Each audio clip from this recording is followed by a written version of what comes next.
Welcome to Tech Topics brought to you by Cybervenger. We help keep small businesses stay protected and compliant with cutting-edge cybersecurity and IT solutions. Hello everyone and welcome back. My name is Andy. I'm the managing consultant for Cybervenger. Today we're doing another deep dive into the 110 controls of the NIST 800-171.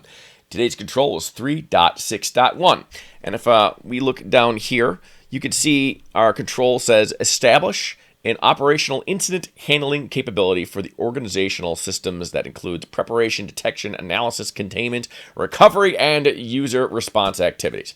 So this sounds like an incident response plan. That's all they're asking for. Incident response plans are very common. They're very necessary for organization. Highly recommend having them. If you don't have one, that's a sign of security immaturity. You really need to sit down with management, with your IT, with security people who are experts in the field, either on staff or consultant, and need to write an instant response plan. Instant response plans can usually also encompass things like business continuity, disaster recovery, backup, that kind of thing. It's all kind of one document these days. Now, you can make multiple documents, entirely dependent to you. But when you're doing that exercise of disaster recovery and business continuity, that sort of thing, incident response it's all sort of one thing. You know, it's different, but it's not. Now, what's an incident? An incident is basically anything that affects your business from a security standpoint. Security is kind of open-ended. Now, there's a standard acronym that we talk about in the security world, CIA. CIA, confidentiality, integrity, and availability. Denial of service attacks. Big problem, makes you not be able to do business. That's availability.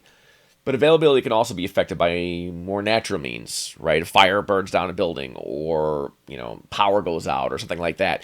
That's a business continuity kind of problem. So really, it makes sense just to roll them all together. Conceptually, more and more, with all kind of being one thing, because you really don't know what the incident is. When you plan for an incident to respond to that incident, you're covering a lot of bases. Covering a lot of scenarios, and you're working with the unknown. You don't know what's going to go wrong. You have an idea of the things that could go wrong. You can look at other people, other organizations, talk to security professionals, and get an idea of what to plan for. But you're never going to know what's actually going to happen. But as they say, troubles will come and troubles will pass. Something's going to happen. You can bet your buttons on that one.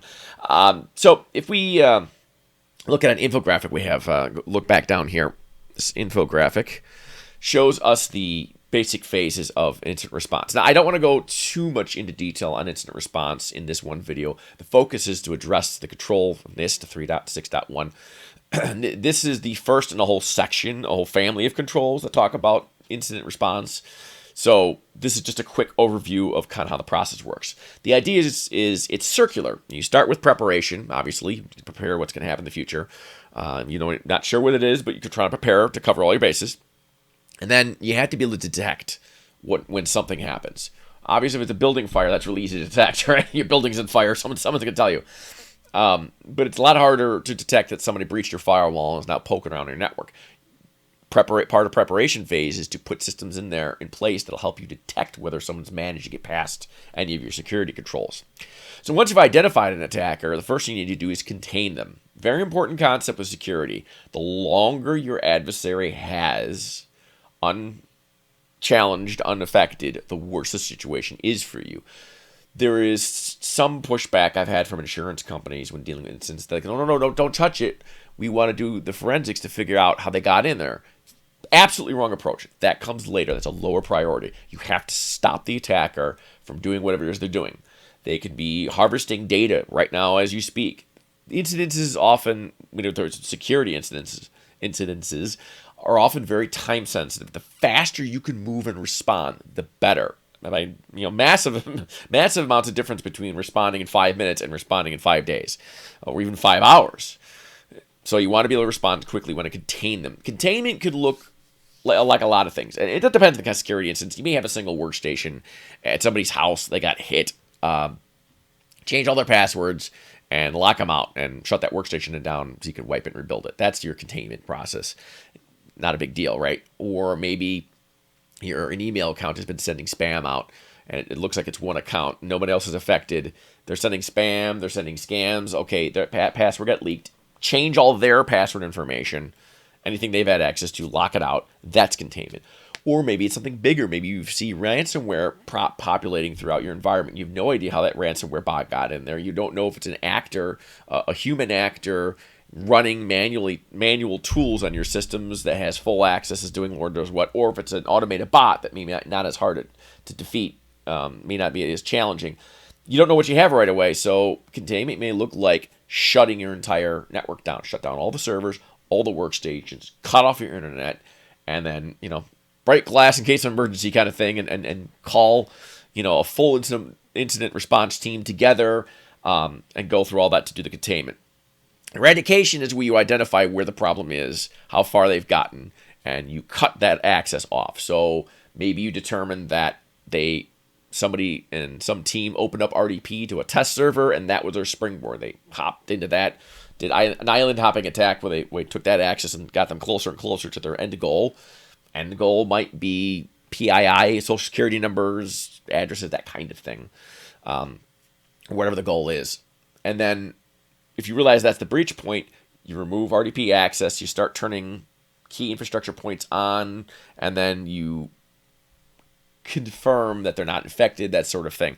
That bleeds into recovery. It's kind of not as truly separated. It's eradication and recovery, not necessarily completely separate.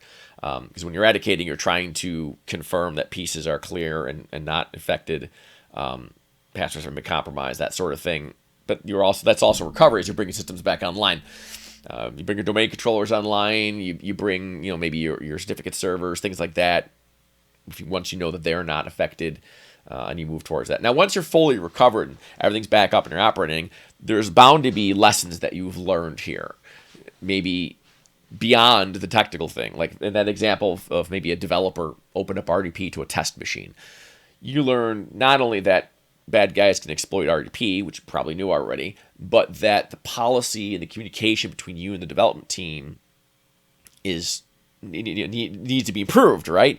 You need to make sure that the developer team knows all the security standards and applies them all the time, and they internalize it. It's not just a standard sitting in a desk somewhere. It's not just a policy nobody reads.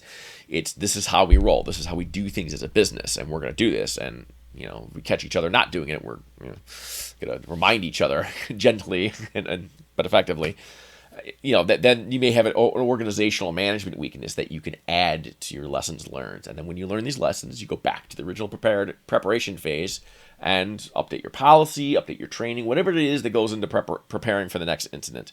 And then you grow and you improve your security as an organization. So that's the general flow, that's a pathology, if you will, of an incident. I can go into a lot more detail, of course, but that's a little beyond the scope of the NIST control videos. Hopefully you get the point. This is a incident response plan. That's what the control is asking for, and that's kind of the sort of thing what you're looking for. I think I'll put one more tangent about incident response. It's a lot about who's invited to the party. When an incident happens, again, I'll talk about the containment phase. You don't have a lot of time. You need decisions to be made. A lot of times you need checks to be cut. Maybe you need to buy hardware to stand up a whole new environment to give you some temporary function on a clean system. Maybe there's reason to suspect that the actual firmware on your system is down, has been affected, or maybe it just died in a fire and you need hardware. Someone's got to write a check, right? So someone has to approve that. You need people to approve spending money. We need people to communicate to the team and to vendors and customers. You need like a PR person.